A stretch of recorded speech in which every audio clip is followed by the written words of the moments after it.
Fetching వచ్చింది 2 ఆస్పెక్ట్స్లో వచ్చింది.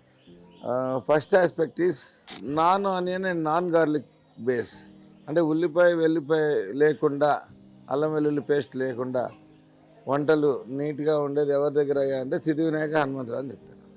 అయితే సపోజ్ హైదరాబాద్లో 2 కోట్ల మంది ఉన్నారు. 2 కోట్ల మందిలో ఒక 2,000 మంది రోజుకి నెంబర్ 1 ఫుడ్ కావాలనుకునే వాళ్ళు ఉండరా?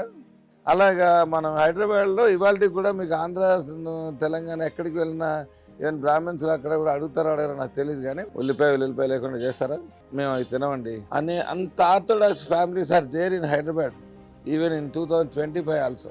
సో వీళ్ళని బేస్ చేసుకుని what I want to do is to spread our taste within Hyderabad and outskirts of Hyderabad also by offering franchises who are interested. That is our concept.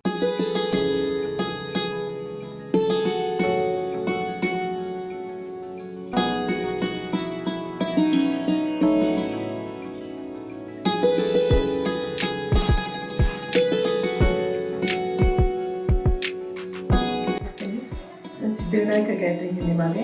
నేను హనుమంతరావు గారి మిసెస్ను. ఈవిడ పేరు లలిత గారు, ఈవిడ మా కజిన్.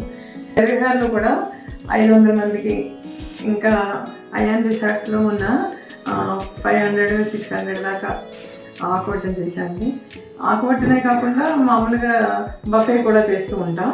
అన్నీ కూడా మేము దగ్గరుండి చూసుకుని అందరికీ అన్నీ అందుతున్నాయా లేదా అన్నీ దగ్గరుండి మేము సర్వే చేస్తుంటామండి. ఇప్పుడు నోమాల కూడా చేస్తున్నాం, నోమాల చేస్తున్నాం కదా, నోమాల కూడా మనం ఏదైనా ఫీల్డ్లోకి వెళ్తే ఖచ్చితంగా మన ఓనర్షిప్ రావాలి అంటే first we have to have command on that work.